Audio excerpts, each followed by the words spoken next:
Hello students, welcome you all in today's class. I am Amita, lecturer biology, Government Senior Secondary School Mahindraganj Rajpura, district Patiala. Students, आज हम plant physiology start करने जा रहे हैं और हमारा चैप्टर है ट्रांसपोर्ट इन प्लांट्स. बुक में सीरियल वाइज देखें तो ये हमारा चैप्टर नंबर 11 है. आज के लेक्चर में जो टॉपिक्स हम कवर करेंगे वो होंगे डिफ्यूजन, प्लांट वाटर रिलेशंस, जिसमें हम वाटर पोटेंशियल के बारे में डिस्कस करेंगे, सल्यूट पोटेंशियल के बारे में डिस्कस करेंगे और ऑस्मोटिक प्रेशर के बारे में डिस्कस करेंगे. Students, when I say the word transport, what comes in your mind? Transport means how the things move from one place to another. अब जैसे आप स्कूल जाते हो डेली, तो आप स्कूल कैसे जाते हो? कुछ स्टूडेंट्स बाईसाइकिल से जाते होंगे, कुछ स्टूडेंट्स ऑटो रिक्शा से स्कूल जाते होंगे, कुछ स्टूडेंट्स का मीन्स ऑफ ट्रांसपोर्ट बस भी होगा. So there are different means of transport. Plants की अगर हम बात करें तो प्लांट्स में कौन सी थिंग्स हैं जिनका ट्रांसपोर्ट होता है? अब आपको पता है हम पौधों को पानी देते हैं, सॉइल में पानी जाता है, रूट सॉइल से पानी को एब्जॉर्ब करती हैं, फिर वो पानी प्लांट्स के डिफरेंट पार्ट्स तक पहुंच पाता है. पानी के साथ साथ रूट्स मिनरल्स हैं वो भी सॉइल से एब्जॉर्ब करती हैं, उनका भी ट्रांसपोर्ट होता है. सो ऐसे अगर हम देखें तो प्लांट्स में बहुत से ऐसे कंपाउंड्स हैं, ट्रैफिक होता है कंपाउंड्स का जिनकी ट्रांसपोर्टेशन हो रही होती है. बट स्टूडेंट्स, कभी भी प्लांट्स में इन चीजों का ट्रैफिक जैम नहीं होता.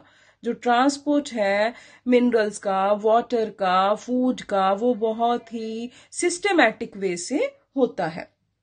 ठीक है. सो पानी का ट्रांसपोर्ट भी होगा, मिनरल्स का ट्रांसपोर्ट भी होगा, हम देखेंगे फूड का ट्रांसपोर्ट भी होता है. So who helps to transport these things in plants? कौन प्लांट्स की हेल्प करता है इन चीजों को एक प्लेस से दूसरी प्लेस तक लेके जाने के लिए? अगर हम अपनी बात करें, ह्यूमन की बात करें, तो हमारे में तो ब्लड है for the transportation of minerals, vitamins, hormones, ठीक है, एंटीबॉडीज, ये सारी चीजें ब्लड के थ्रू बॉडी में सर्कुलेट करती हैं. प्लांट्स में क्या है? प्लांट्स में वेस्कुलर बंडल्स होते हैं, जाइलम एंड फ्लोएम होते हैं. जाइलम से वाटर का ट्रांसपोर्ट होता है. सॉइल से जब रूट्स ने पानी एब्जॉर्ब किया तो थ्रू जाइलम वो अपवर्ड मूवमेंट करती हैं. ऐसे ही फ्लोएम से जो फूड का, प्लांट फूड होता है जो, उसका ट्रांसपोर्ट होता है. तो ये यूनिडायरेक्शनल नहीं होता, बाई डायरेक्शनल होता है, दोनों तरफ से ये मूवमेंट हो सकती है. ठीक है. जबकि अगर हम जाइलम की बात करें तो इसमें यूनिडायरेक्शनल मूवमेंट होती है. ठीक है. एक और मींस भी है ट्रांसपोर्ट का, वो क्या है? Across the cell membrane. Suppose एक सेल से दूसरे सेल में किसी न्यूट्रिएंट ने जाना है तो वो कैसे जाएगा? वो सेल मेम्ब्रेन को क्रॉस करके जाएगा. सो थर्ड मीन क्या हो गया? क्रॉस द सेल मेम्ब्रेन भी ट्रांसपोर्ट होता है. ठीक है. अब क्वेश्चन ये अराइज होता है कि हाउ जाइलम ट्रांसपोर्ट. जाइलम से पानी कैसे अपवर्ड मूवमेंट लेता है? हमें पता है कि पानी हमेशा ऊपर से नीचे आता है, लेकिन रूट्स से पानी नीचे से ऊपर की डायरेक्शन में जा रहा है अगेंस्ट द ग्रेविटी, वो भी हम पढ़ेंगे. फ्लोएम में क्या होता है? फूड का जो बाई डायरेक्शनल मूवमेंट कैसे हो रही है, इसके बारे में भी हम चर्चा करेंगे. तो हम देखते हैं कि डिफरेंट मीन्स या mechanisms of transport in plants कौन कौन से हैं. सबसे पहले हम चर्चा करेंगे डिफ्यूजन की, फिर ऑस्मोसिस की, फिर प्लाज्मोलिसिस की, इम्बाइबेशन की और root pressure and transpiration pull की. अब डिफ्यूजन से लेके इम्बाइबेशन तक ये है हमारे शॉर्ट डिस्टेंस, हम लिख लेते हैं शॉर्ट डिस्टेंस ट्रांसपोर्ट है ये हमारे. ओके. और root pressure and transpiration pull, these are long distance transport. एक तो आपको ये याद रखना है, लॉन्ग डिस्टेंस ट्रांसपोर्ट. ओके. अब diffusion, osmosis, plasmolysis, imbibition, all these are the different forms of diffusion, आप बोल सकते हो. ठीक है. अब डिफ्यूजन क्या है? फिर आपने कभी एक्सपीरियंस किया है जब हम स्प्रे की बॉटल, परफ्यूम की बॉटल का पफ करते हैं तो उसमें से जो पार्टिकल्स हैं दे मूव, ठीक है, they spread in the whole room, पूरे रूम में परफ्यूम की फ्रेग्रेंस बिखर जाती है. तो यही डिफ्यूजन है. मतलब diffusion is the movement of substances from area of high concentration to an area of low concentration. यहाँ पे जहां से हमने परफ्यूम का पफ छोड़ा वहां पे कंसेंट्रेशन क्या थी परफ्यूम की, ज्यादा थी, और ये यहां से towards the low concentration spread हो गया। ठीक है, सो पार्टिकल्स हैं जो they move from high concentration to low concentration. और अगर हम प्लांट सेल की बात करें, ठीक है, तो उसमें भी इसी तरह से डिफ्यूजन होता है सब्सटेंसेस का। आप देख रहे हो कि सपोज ये ऑक्सीजन गैस के बाहर मॉलिक्यूल्स हैं तो they are moving towards the lumen of cell, क्योंकि बाहर उनकी कंसेंट्रेशन क्या है, ज्यादा है, अंदर कम है। So oxygen is moving from high concentration to low concentration. ठीक है, इसको हम सिंपल डिफ्यूजन बोलते हैं। अब डिफ्यूजन इन प्लांट्स वेयर अभी हमने देख लिया कहाँ होता है, अक्रॉस द सेल मेम्ब्रेन। ठीक है, कैसे होता है उसको अभी हम डिटेल में देखेंगे कि क्रॉस द सेल मेम्ब्रेन किस तरह से डिफ्यूजन होता है। अब सेल मेम्ब्रेन का बेसिक स्ट्रक्चर आपको पता होना चाहिए। जब हमने स्ट्रक्चर ऑफ सेल किया था तो आपने फ्लूइड मोज़ाइक मॉडल के बारे में पढ़ा था। ठीक है, जितने भी सेल्स हैं उनमें सेल मेम्ब्रेन तो होती है। प्लांट सेल है तो उसके बाहर एक एडिशनल सेल वॉल सेलुलोज की बनी होती है। तो अगर सेल मेम्ब्रेन का अगर हम स्ट्रक्चर देखें तो हमने पढ़ा था कि फॉस्फोबाइलिपिड लेयर होती है। ठीक है, सेल मेम्ब्रेन में ये जो आप देख रहे हो ब्लू कलर के, these are the polar head. ठीक है, ये पोलर हेड हम इसको क्यों बोल रहे हैं, क्योंकि ये क्या है, हाइड्रोफिलिक हेड है, वाटर लवर हेड्स हैं ये। ठीक है, और ये जो टेल्स हैं दीज आर हाइड्रोफोबिक टेल्स, पानी को हेट करती हैं ये, हाइड्रोफोबिक। ठीक है, पानी को लाइक नहीं करती। और बीच में सेल मेम्ब्रेन के क्रॉस बहुत से प्रोटीन चैनल होते हैं, कैरियर प्रोटीन्स होती हैं। ये बेसिक स्ट्रक्चर है सेल मेम्ब्रेन का। और ये सारे जो स्ट्रक्चर्स हैं वो हेल्प करते हैं across the transport. Okay, so movement जो डिफ्यूजन से होती है वो पैसिव होती है। पैसिव का मतलब कि सेल को कोई एनर्जी यूज नहीं करनी पड़ती। Let's come back to this diagram. Suppose यहां से ऑक्सीजन की concentration outside the cell membrane ज्यादा है। ठीक है, अब ये सिंपली यहां से सेल मेम्ब्रेन से क्रॉस करके सेल के ल्यूमन में आ सकती है, क्योंकि यहाँ पे इसकी कंसेंट्रेशन क्या है, लो है। यहाँ पे ऑक्सीजन की कंसेंट्रेशन क्या है, हाई है। ठीक है, so this is simple diffusion. Gases move from high concentration to low concentration.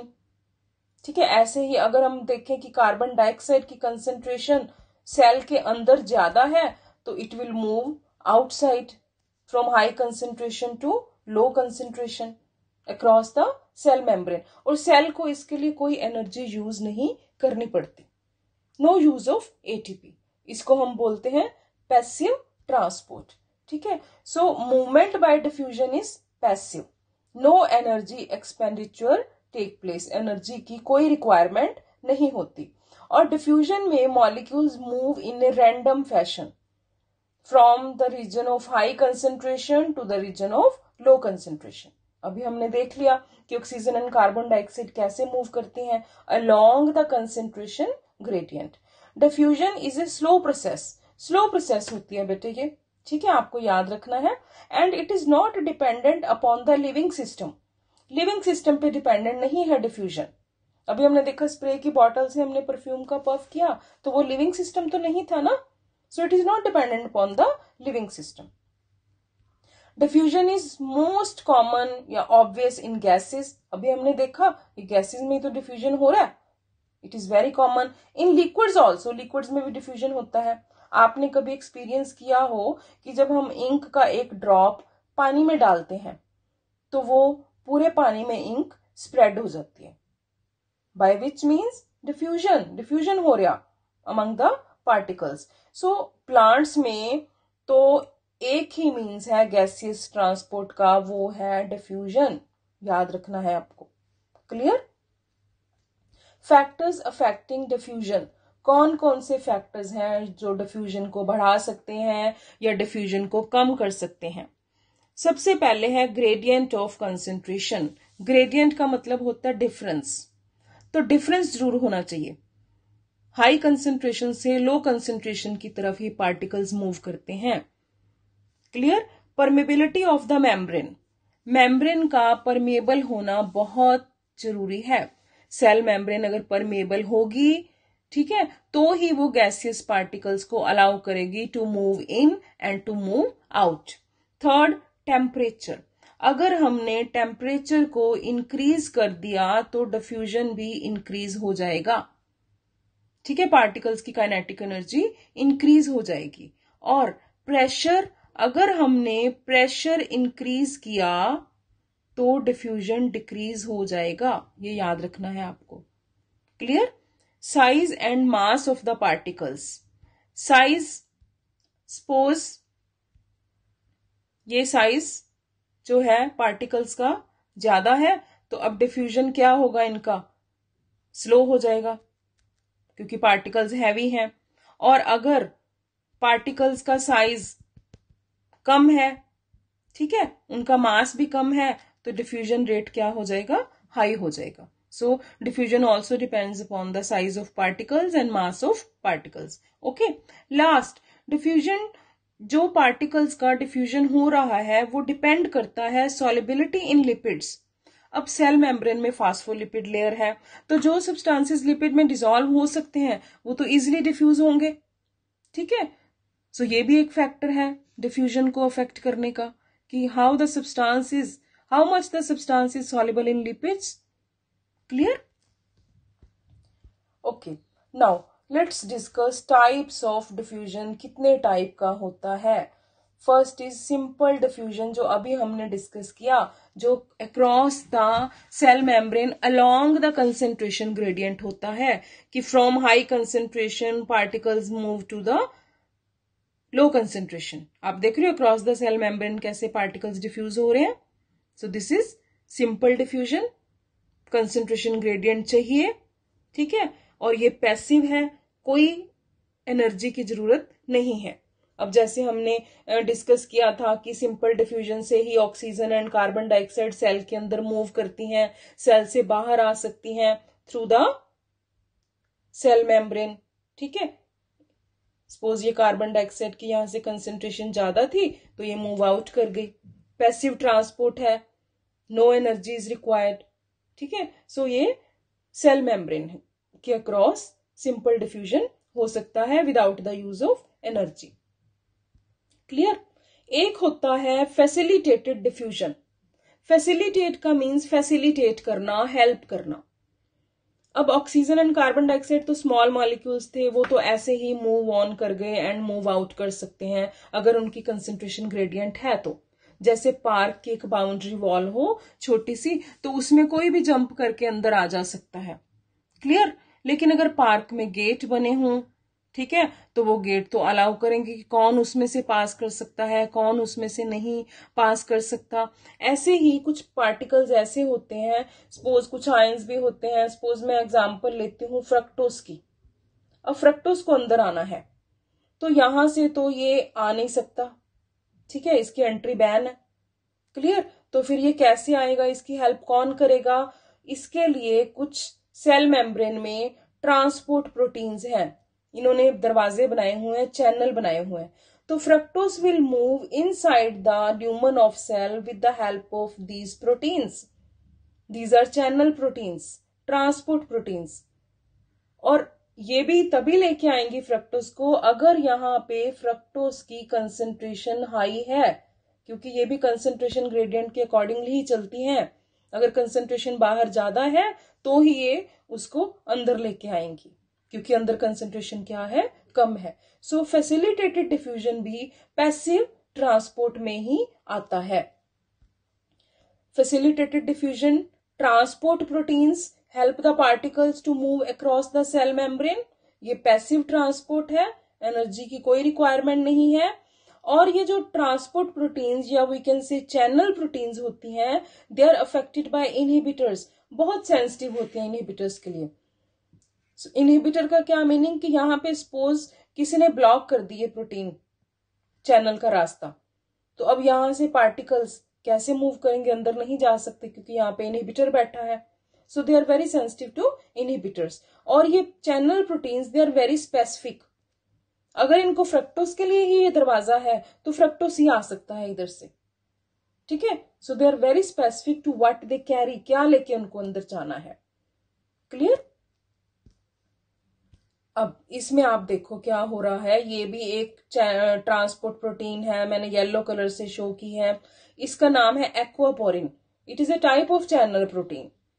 Aqua word यहां पे भी लग जाता है, आपको पता है वाटर होता है, तो यहां से वाटर की मूवमेंट हो रही है towards the inside lumen of cell. ठीक है. अब आप बोलोगे कि वाटर यहां से क्यों नहीं एंटर कर सकता. ठीक है. जैसे ऑक्सीजन और कार्बन डाइऑक्साइड यहां से गई थी, यहां से नहीं एंटर कर सकता बेटे, थोड़ा सा ही जा सकता है, नॉट टू मच, क्योंकि यहां पे हाइड्रोफोबिक टेल्स हैं. ये जो टेल्स हैं दे आर हाइड्रोफोबिक. ये पानी की मूवमेंट को अलाउ नहीं करेंगी. तो पानी को अंदर जाना है, पौधे तो रह ही नहीं सकते पानी के बिना. तो फिर ये स्पेशल टाइप ऑफ गेट्स हैं एक्वापोरिन्स के, जो वाटर को अंदर लेके आते हैं, बाहर लेके जाते हैं. सो एक टाइप की ये पोरिन प्रोटीन्स होती हैं. ये भी पैसिव ट्रांसपोर्ट के जरिए ही होता है.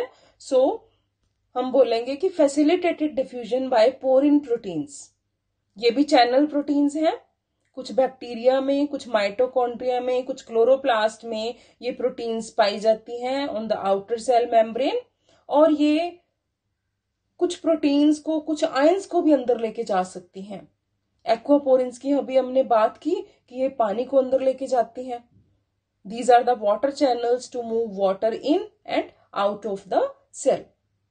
क्लियर. सो पोरिन से भी फैसिलिटेटेड डिफ्यूजन होता है जो कि पैसिव है. आपको याद रखना है, नो एनर्जी रिक्वायरमेंट. ये एक्वापोरिन्स भी स्पेसिफिक होती हैं.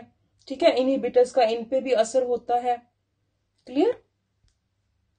Now third type of diffusion is facilitated diffusion by carrier proteins. अब ये खास किस्म की प्रोटीन्स हैं. काम इनका भी वही है, पैसिव ट्रांसपोर्ट से ही लेके जाएंगी मेम्ब्रेन के अक्रॉस. अगर कंसंट्रेशन ग्रेडियंट होगा तो ही काम करेंगी. लेकिन जब ये ट्रांसपोर्ट कर रही होती है सब्सटेंसेस, तो ये दे change their shapes. Different different shapes बन जाती हैं इनकी. ठीक है. सपोज यहां से पार्टिकल अंदर जा रहा है, तो जब इसको अंदर लेके जा रही है तो अपनी शेप चेंज कर लेंगी. So they change their shape while transporting the substances. Passive transport ही होगा. एनर्जी अभी भी नहीं चाहिए इनको. They are also specific. They are also sensitive to inhibitors, these proteins. ठीक है. सो कैरियर प्रोटीन और चैनल प्रोटीन में क्या डिफरेंस है कि ये शेप चेंज नहीं करती, ये अपनी शेप चेंज कर लेती हैं. क्लियर. अब हम प्रोटीन्स की बात करें, प्रोटीन चैनल्स की बात करें, तो कुछ ऐसी प्रोटीन्स होती हैं जो को ट्रांसपोर्ट को शो करती हैं.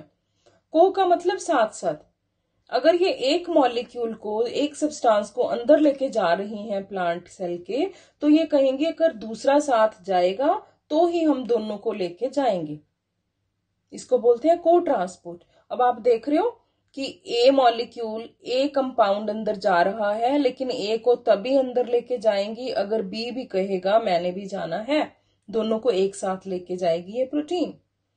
और एक ही डायरेक्शन में जा रहे हैं दोनों, to from outside to inside. तो इसको बोलते हैं सिम्पोर्टर या सिम्पोर्ट ट्रांसपोर्ट. कुछ प्रोटीन्स क्या करती हैं, एक को अंदर लेके जाएंगी और दूसरे को बाहर लेके जाएंगी. बी को बाहर ला रही हैं, ए को अंदर लेके जा रही हैं. ऑपोजिट डायरेक्शन में मूवमेंट हो रही है सब्सटेंसेस की, तो उसको हम बोलते हैं एंटीपोड. ठीक है. कुछ सब्सटेंसेस क्या होते हैं, इंडिपेंडेंटली एक ही डायरेक्शन में मूव कर सकते हैं. उनको कोई डिफरेंस नहीं पड़ता कि बी ने हमारे साथ चलना है कि नहीं, या बी को हमने बाहर हमारे साथ आएगा कि नहीं. देयर इंडिपेंडेंट मूवमेंट होती है उनकी, तो उसको हम बोलते हैं यूनिपोड ट्रांसपोर्ट. क्लियर. सो आपको डेफिनेशन क्या लिखनी है सिम्पोर्ट की, both molecules move across the membrane in the same direction in the same time, that is called symport. Antipode, both molecules move in opposite direction. ठीक है. एक अंदर जा रहा है तो दूसरा in the main time, same time बाहर आ रहा है. और यूनिपोर्ट में when A molecule move across A membrane independent of other molecule, इसको हम बोलते हैं यूनिपोर्ट ट्रांसपोर्ट। Clear students? अब हम बात करते हैं एक्टिव ट्रांसपोर्ट की। पहले हमने पैसिव ट्रांसपोर्ट किया जिसमें एनर्जी की रिक्वायरमेंट नहीं थी।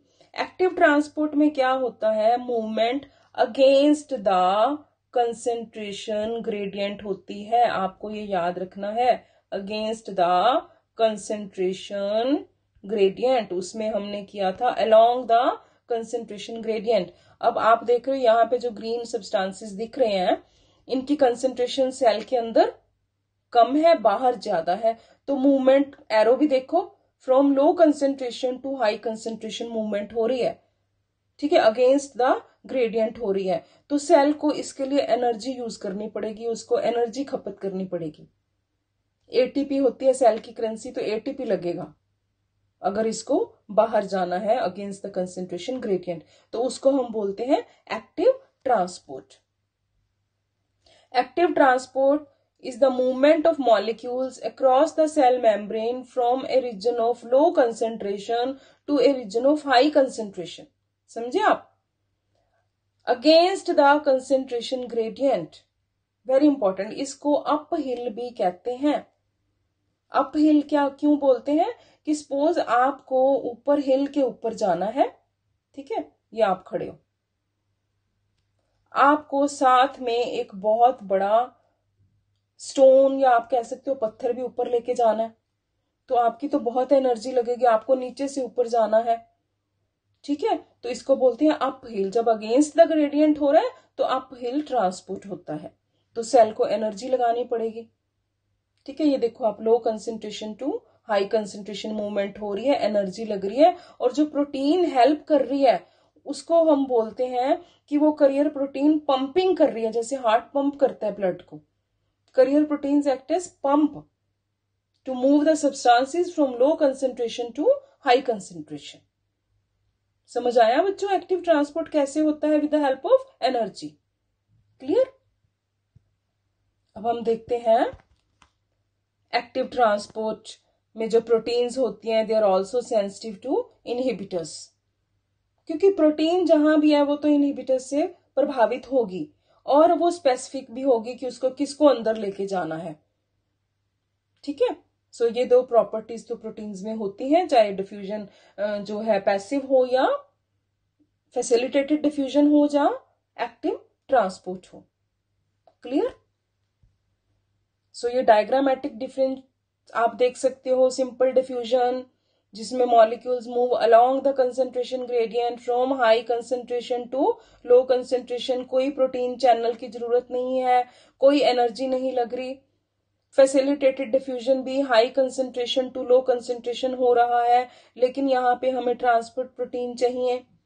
एक्टिव ट्रांसपोर्ट आप देख रहे हो, low concentration to high concentration हो रहा है, एटीपी यूज हो रहा है, और हमें यहाँ पे भी प्रोटीन्स चाहिए, कैरियर प्रोटीन्स चाहिए, जो स्पेसिफिक होती हैं, जो सेंसिटिव टू इनहिबिटर्स होती हैं, जो सैचुरेट भी होती हैं।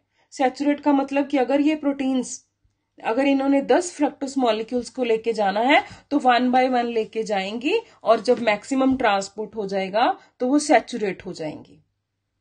क्लियर? अब हम इस डायग्राम को करते हैं। स्टूडेंट्स कई बार बोलते हैं कि ये डायग्राम थोड़ा सा कंफ्यूजिंग लग रहा है। अब आई एम श्योर कि आप इसको बहुत ही जल्दी कर लोगे। इसको क्या आंसर हो सकते हैं? इसने 3 टाइप के डिफ्यूजन का टेबल बनाया है, simple diffusion, facilitated transport and active transport. First में वो पूछ रहा है कि रिक्वायर्ड स्पेशल मेम्ब्रेन प्रोटीन्स। कौन अब तीनों में मेम्ब्रेन प्रोटीन्स चाहिए? बोलो बोलो जल्दी। सिंपल डिफ्यूजन में तो हमको नहीं चाहिए कोई protein, across the membrane gases diffuse कर रही थी। फैसिलिटेटेड ट्रांसपोर्ट में हमें चाहिए थी प्रोटीन्स, चैनल प्रोटीन्स। ठीक है, एक्टिव ट्रांसपोर्ट में भी हमें कैरियर प्रोटीन्स चाहिए। Clear? Highly selective. Simple diffusion में तो कोई सिलेक्टिव चीज नहीं थी, जैसे मैंने बोला कि बाउंड्री वॉल पार्क की छोटी सी है तो कोई भी जंप करके आ सकता है, कोई भी जंप करके बाहर जंप कर सकता है, तो कोई सिलेक्टिव नहीं है, कोई सिलेक्शन नहीं है। ठीक है, लेकिन फैसिलिटेटेड ट्रांसपोर्ट में जो प्रोटीन्स हैं वो बहुत सिलेक्टिव है कि किसको उनको अंदर लेके जाना है, किसको बाहर लेके जाना है। They are very specific to what they carry. ऐसे ही करियर प्रोटीन्स भी स्पेसिफिक है अपने काम में, भाई हमको इसको अंदर लेके जाना है, इसी को ही लेके जाएंगी, सिलेक्टिव होती हैं। ट्रांसपोर्ट सैचुरेशन, अब इसमें भी कोई सैचुरेशन की जरूरत नहीं है, कंसेंट्रेशन ग्रेडियंट है तो हाई टू लो मूवमेंट होती रहेगी, सैचुरेशन नहीं होगी, ठीक है। लेकिन फैसिलिटेटेड ट्रांसपोर्ट में जो ट्रांसपोर्ट प्रोटीन्स है उनकी सैचुरेशन हो जाती है। ऐसे ही एक्टिव ट्रांसपोर्ट में कैरियर प्रोटीन्स जब मैक्सिमम ट्रांसपोर्ट हो गया तो सैचुरेशन हो सकती है। अप हिल ट्रांसपोर्ट किस में होता है, बोलो बच्चों, सिंपल डिफ्यूजन में तो नहीं होता, फैसिलिटेटेड डिफ्यूजन में भी अप हिल नहीं होता क्योंकि अलोंग द कंसेंट्रेशन ग्रेडियंट जाना है हमको। हाँ, एक्टिव ट्रांसपोर्ट में हम अगेंस्ट द कंसेंट्रेशन ग्रेडियंट जाते हैं तो अप हिल मूवमेंट होती है। रिक्वायर एटीपी, किसको एनर्जी की जरूरत है, वेरी इजी, सिंपल डिफ्यूजन में कोई एनर्जी नहीं, फैसिलिटेटिव ट्रांसपोर्ट में कोई एनर्जी नहीं चाहिए, एक्टिव ट्रांसपोर्ट में हमको एटीपी चाहिए क्योंकि अप हिल मूवमेंट हो रही है।